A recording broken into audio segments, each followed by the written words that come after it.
Amigos de Telesur, bienvenidos a la entrevista de CIDE. Hoy recibimos a un actor muy querido, muy destacado, muy conocido también en buena parte de América a través de sus novelas. Alguien habrá visto Montecristo o Resistiré en algún lugar de nuestro continente o en muchos. Pero además es un hombre altamente comprometido con este tiempo particular, muy político, que vive la Argentina. Estoy hablando de Pablo Echarri. Bienvenido, Pablo. Gracias, Víctor. Muchas gracias. Dije bien, estas obras, seguramente estas novelas se vieron en América. Sí, seguramente, y fue de lo más destacado que hice en el trayecto, ¿no? Creo que todos tenemos una vida útil o momentos útiles en la vida. Tal vez los picos más altos vengan en un lapso determinado del tiempo, ¿no? No toda la vida es de picos altos, y creo que dos de los puntos más altos televisivamente hablando fueron Resistiré y Montecristo. Ahí hay un premio muy apetecido, sobre todo en el mundo del espectáculo, que es el Martín Fierro. Lo ganaste más de una vez. Algunas veces, sí.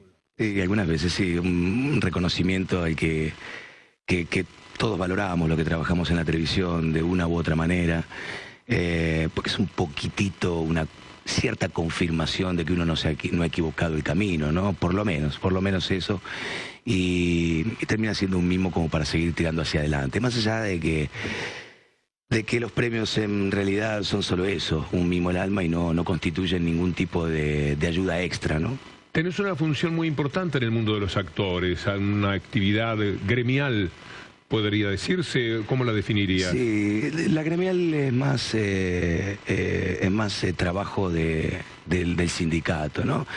Nosotros estamos en Sagay con un grupo de compañeros ya hace mucho tiempo, y en realidad sí es una actividad social dentro del colectivo de actores, pero que tiene más que ver con el derecho de propiedad intelectual, ¿no? Con el derecho de imagen, algo que existía del año 33, de una ley del viejo noble, ¿no? La 11723, y que siempre había estado reglamentada para dramaturgos, para intérpretes musicales, para autores musicales y demás, pero los actores, por una u otra razón, nunca habíamos podido hacer efectivo.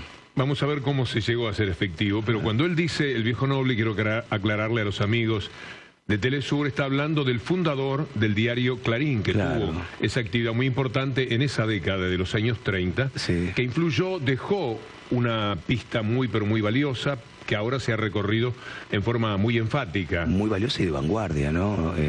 Primero convengamos que la Argentina es el país de Latinoamérica que más avances sindicales o de derechos tiene, ¿no? Efectivamente, más allá de todos los que nos cueste, de todos los que tengamos que conseguir hacia adelante. Y bueno, en el año 33, Noble redactó una ley que fue la 11723, que hablaba del derecho de propiedad intelectual de los artistas, algo que casi no existe en el resto de Latinoamérica. Colombia sigue peleando por su ley, Brasil sigue haciéndolo de la misma manera. Deben estar tomando nota. Sí, Chile tampoco efectivamente lo ha logrado aún. Perú otro tanto. Nosotros, me parece que por la historia que ya teníamos de lucha sindical y de un montón de logros que habíamos conseguido en este periodo, primero con el primer gobierno de Néstor Kirchner y posteriormente con el de Cristina, se pudieron regularizar esa situación de los actores. En realidad era un resarcimiento histórico, no fuimos a pedir nada que no nos correspondiera, simplemente revisar esa ley y que sea efectiva para nosotros también. No es una casualidad que haya ocurrido en este periodo. Cuando separaste las manos, estabas hablando, me dio la impresión, aquí había 12 años. 12 años, exacto. 12 años de enorme crecimiento en lo que significa ajuste de derechos, ¿no? No solamente para nosotros los actores, que por primera vez fuimos mirados a los ojos, sino para vastos sectores de la sociedad que siempre han sido relegados.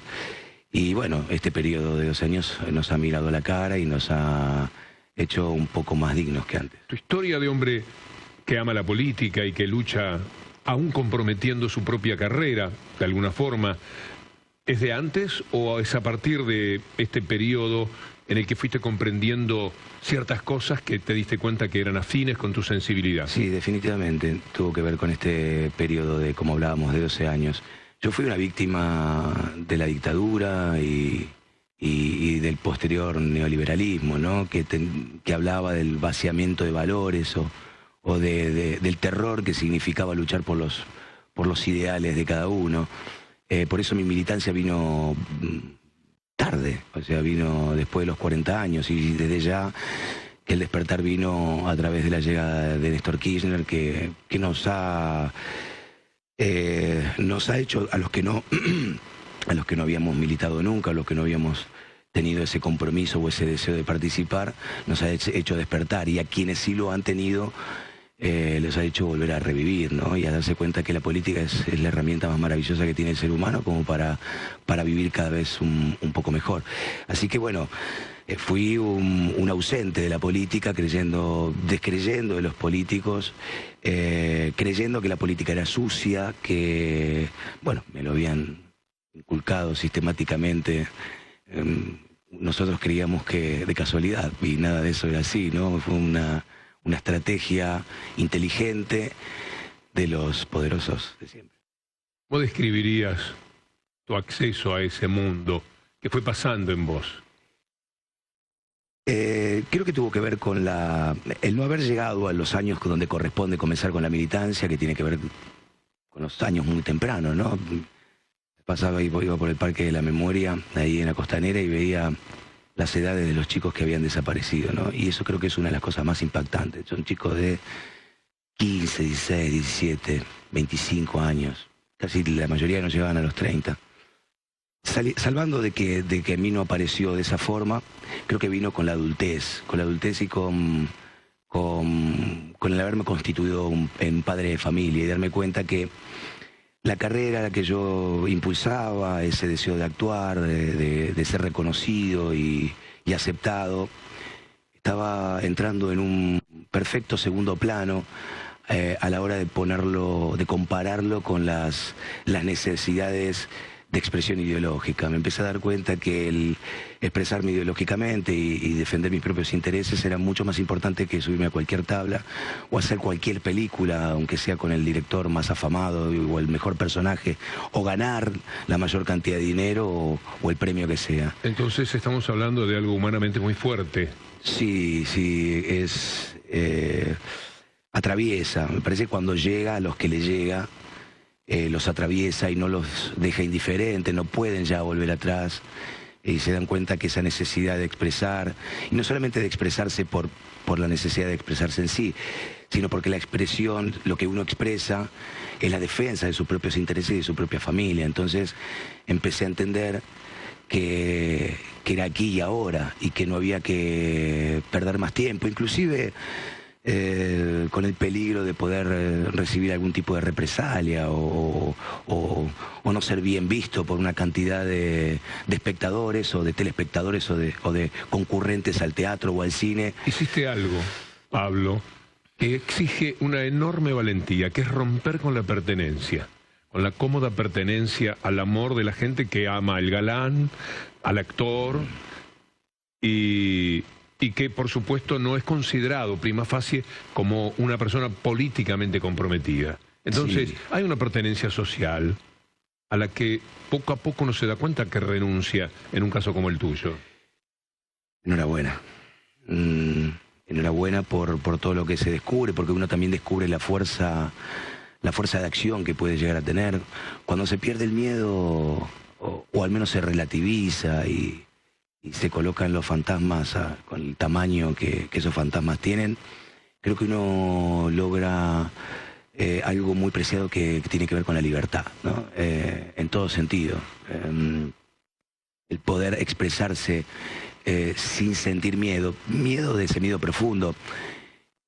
Agradezco que mi militancia haya venido en estos años y no haya sido en la década del 70, donde seguramente hubiese perdido la vida. ¿Te ves muchacho que hubiese dado la vida en ese tiempo? Sí, definitivamente, porque no hubiese podido ir para atrás con mi condición irreverente y con mi necesidad de poder gritar lo que creo que es injusto. Entonces te has permitido una cierta indignación. Bueno, sí. Sí, desde ya, como motor importantísimo para impulsar hacia adelante. O sea, creo que inclusive la ambición es un motor tan importante como la indignación. Sí, hay una frase en Galileo Galilei, en la obra Galileo Galilei, en la que él está argumentando con sus convicciones, con gran fuerza, y alguien le dice en la obra de teatro, serenate, serénate, Galileo. Y él le dice, no, indígnate tú también, ¿verdad? Sí, sí. Para no dejarlos en las frases, creo que la indignación en nosotros como pueblo tiene un arraigo muy concreto. O sea, tiene que ver con realidades transcurridas, tiene que ver con hechos concretos, palpables que han sucedido, que nos ha sucedido a nosotros como habitantes de este país. Entonces esa indignación para el que quiere revisar el pasado, tratar de entender el porqué de las cosas, es un sentimiento casi imposible de evitar, porque los pormenores de los años que me han tocado vivir a mí y los que han tocado antes de que yo tenga uso de razón, en la mayoría de los casos han sido indignantes, salvo periodos muy concretos de la Argentina que hubo gente que verdaderamente pensó por los que me los tenían. Pero puede decirse que en esto que estás contando llegaste al mejor ser humano posible. Podrás mejorarlo, pero quizás nunca te sentiste mejor, más pleno, más importante para vos mismo que ahora. Definitivamente, Víctor Hugo. Tiene que ver con expresar mi idea con la rabia necesaria, sin faltar el respeto. Una de las cosas que aprendí en todos estos años lo aprendí mucho de vos, debo decirlo, es discutir argumentando y siempre buscando complementar y hacer bien completa y compleja esa frase para quien vaya a escuchar enfrente, no dejarle ningún resquicio de odio o de revancha, ¿no? Simplemente porque si hubiese algún tipo de resentimiento en lo que estuviese diciendo, lo que estoy diciendo ya caería en saco roto. Entonces, una de las cosas que fui aprendiendo con el tiempo es argumentar con tranquilidad, buscar imponer, ¿no?, de la mejor manera mi idea, con argumentos. Y esos argumentos vienen a través de la información. Quiero conocerlos después de la pausa. ¿Qué capacidad de argumentación se desarrolla en alguien que empieza a vivir muy lúcidamente su vida y se compromete con una realidad muy discutida, no solamente en la Argentina, en toda América Latina tenemos en estos momentos una fuerte discusión y es muy bueno poder participar de ella, es un lindo tiempo este que nos toca vivir, porque es un tiempo en el que cada uno de nosotros está viviendo la aventura de ser cada vez un poco mejor. Tras la pausa seguimos hablando con Pablo Echarri. Cuando Pablo Echarri argumenta en este tiempo de discusión política en la Argentina, ¿cuáles son los puntos de partida? ¿Qué cosas querés poner sobre la mesa? ¿Qué cosas quisieras hacerle entender a la gente? La existencia de dos ideales contrapuestos, la izquierda y la derecha. Hay algo de simple que en estos momentos se intenta, en algunos casos, algunos interlocutores intentan ponerlo en el plano del pasado, como si eso hubiese sido del comienzo de los tiempos, ¿no? Que la izquierda o la derecha la derecha tuviese que ver con la iglesia y la realeza de comienzos del siglo XVII o XVI o antes tal vez. Y creo que esas estructuras siguen estando tan vigentes como siempre, que cada una se despliega con sus armas y con sus instrumentos de la mejor forma que le conviene. ¿Qué cosas te gustan de la izquierda? De la izquierda, por eso me reconozco de izquierda, es la mirada benévola hacia el otro. Es la capacidad de ponerse en el lugar del otro. Es, más allá de los propios intereses, de las conveniencias particulares, elegir lo contrario porque al otro también le conviene que así sea. La derecha carece de esto, ¿no? La derecha lo que tiene muy intrínsecamente es un interés personal, solamente personal. Hay algo de eso que alguna vez escribió Maquiavelo, de que el fin justifica los medios, que se hace moneda corriente y que en muchos casos hasta no se objeta para nada. Esas dos visiones, una tan individualista y la otra tan grupal, plural y general, las hace antagónicas, definitivamente, y apasionantes, por otra parte. Entonces mis argumentos tienen que ver, y en el momento de ponerme a hablar de política o de los momentos que corren o cuáles son mis ideas o mis intereses, más allá de los hombres actuales o de los que han pasado y de las medidas concretas y específicas que se han tomado o no, trato de colocarme en un espacio bastante más general y hablar de qué hacen los gobiernos cuando son de izquierda y qué hacen cuando son de derecha. Una de las características entre la izquierda y la derecha es la capacidad que tiene uno de ellos para utilizar la mentira, ¿no? Para utilizar la fantasía, para poder expresarla con absoluta naturalidad, como si eso fuese parte de la verdad. El otro extremo tiene una gran dificultad de mentir. Es parte del ADN de la izquierda la imposibilidad de mentir. Quiero entender que sí, o al menos no. Porque la ética que se despliega no permite la mentira, porque es tan lindo lo que tenés para decir desde la izquierda. Es tan maravilloso el discurso de preocuparte por el ser humano, preocuparte por el colectivo, por el más vulnerable, por el más débil, por socializar ciertos derechos. Es tan lindo que no tenés necesidad de mentir. No hay necesidad. Pero en los tiempos que corren, y lo vamos viendo, me parece en esta fecha que estamos haciendo, que vos me estás haciendo esta entrevista, vemos que a veces en general, el discurso con la mentira como columna vertebral puede ser efectivo. Puede ser efectivo. Esto no quiere decir que la izquierda tenga que hacer lo mismo. La izquierda no lo hará, efectivamente. No puede hacerlo, porque deja de ser. Exacto, esta es una trampa. Exacto, esa es la gran trampa. Es muy curioso, pero no se puede. Estás como rodeado por algo que éticamente te impide cruzar ciertos límites. Si lo haces, estás traicionándote. Sí, en cambio, la derecha no tiene ningún tipo de problema para convivir con la mentira, porque en realidad a mí me da la sensación que nunca pueden decir la verdad política, la argumentación política. Porque nadie lo seguiría. Realmente nadie lo seguiría. Nosotros tuvimos una experiencia en este país en los años 90 muy concreta. Y creo que está bueno poder desempolvarla con este nivel de claridad.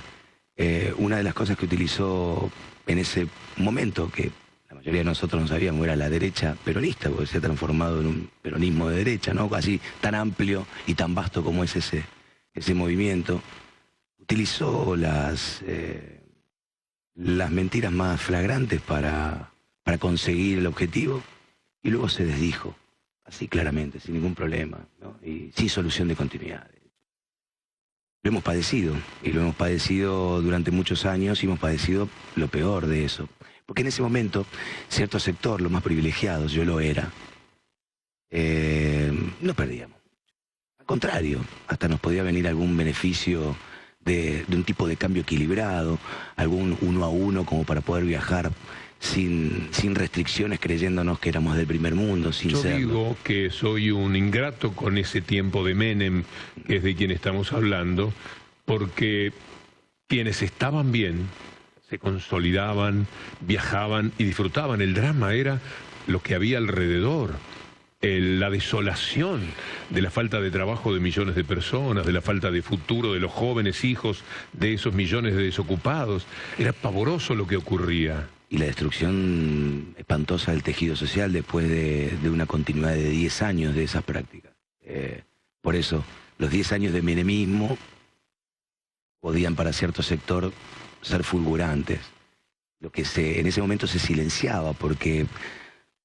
Vos me corregirás, pero creo que recién en el año 94 apareció un periódico como Página 12, ¿no? O más o menos en esos años. No, apareció antes. La aparición es anterior. La influencia. La influencia. Vos entraste a Página 12 en ese año. Y evidentemente, imagínate lo fuerte que era en comunicación, que yo lo conocí a partir de ese año, donde se empezaban a vislumbrar algunas noticias que venían del otro costado ideológico, de uno podía ver que esa fiesta no era tal, ¿no? O que esa fiesta se estaba realizando a costa del hambre y de la exclusión de una porción enorme de argentinos. Al entender esto, pavorosamente entendí que ya no me convenía a mí conseguir mi bienestar a costa del hambre de mis compatriotas. Primero por ya ese hecho, porque tengo para mí una virtud, para otros será tal vez un defecto, de ponerme en el lugar del otro. No puedo, tal vez por mi oficio de actor, ¿no? Tal vez mi oficio de actor haga que yo deba ponerme en el lugar de otro, pero también lo hago como persona. Y bueno, y reconocer, de hecho, que como sector privilegiado de la sociedad, hasta inclusive esos años han sido fulgurantes para mí también. Si me he comprado alguna propiedad, ha sido en ese momento. Pero me di cuenta que el precio era tan alto a pagar, con la desolación de la gente, con el hambre, con la falta de educación, la falta de atención médica. Neoliberalismo en estado puro. Puro, purísimo. Que en el momento que tuve esa iluminación de querer defender cuál era mi idea y la que intentaba que mi familia también siguiera detrás mío, decidí no defender nunca más, o al menos no defender, no la defendí nunca, no convalidarla, pelear contra ella, más que nada. Es notable que ese tiempo que así describís y que yo comparto, pongo la firma sobre cada palabra que has dicho, intenta volver y no sin éxito. Estamos a las puertas de una posibilidad del retorno de esa derecha. Vuelven muy campantes. ¿Estás perplejo con eso? Estoy un poco choqueado por el resultado de la última elección. ¿Crees que es definitivo? No. No creo que sea. ¿Pensás que el 22 de noviembre las cosas pueden ser diferentes? Sí.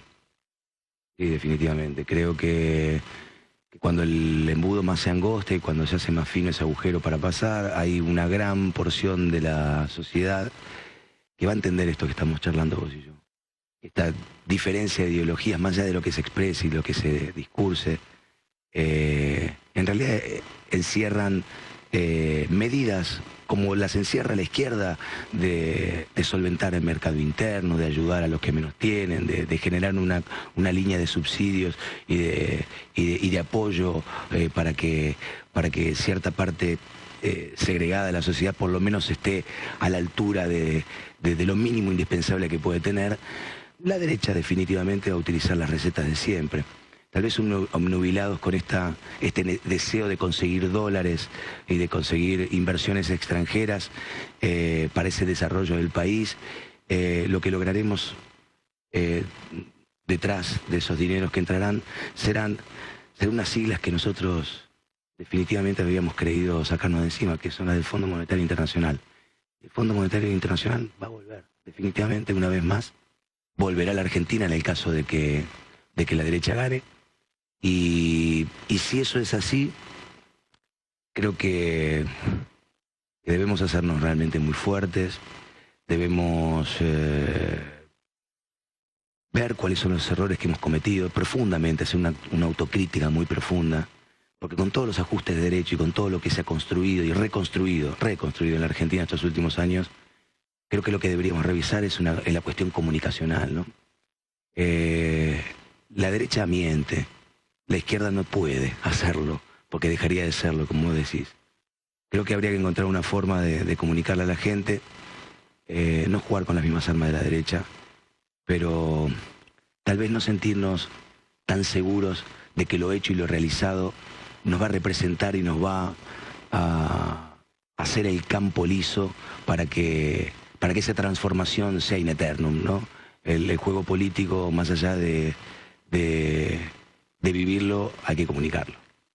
Me debo una entrevista con el actor, siempre con deseos de charlar con Pablo Echarri, con el actor, con las obras, con lo que ha hecho, con su profesión, y hemos hablado intensamente de política, pero sé que estás más a buenas con esto hoy que con lo que implicaría ese reconocimiento del que por suerte de tantos años de éxito quizás puedas estar un poco más tranquilo y en calma y poderle dar lugar a este personaje tan admirable, con tanta lucha, con tanto compromiso, que sabe que ahí en el borde hay un riesgo y que va hasta ese riesgo como un personaje de en la realidad, pero de la ficción, que se anima a todo. Y me da mucho gusto haber compartido este momento con vos, Pablo. Me alegra que no hayas querido perder el tiempo media hora hablando de mí y que hayamos utilizado este tiempo para hablar de lo que efectivamente verdaderamente importa. Se darán cuenta cuánto me ha dado de placer charlar con Pablo Echarri como acabamos de hacerlo. No será la única ocasión. Tendremos que revisar en las medidas de las posibilidades de nuestros encuentros en la entrevista Decide. Una vez más un placer, una vez más la invitación para mañana. Un abrazo, muchas gracias, muy buenas noches.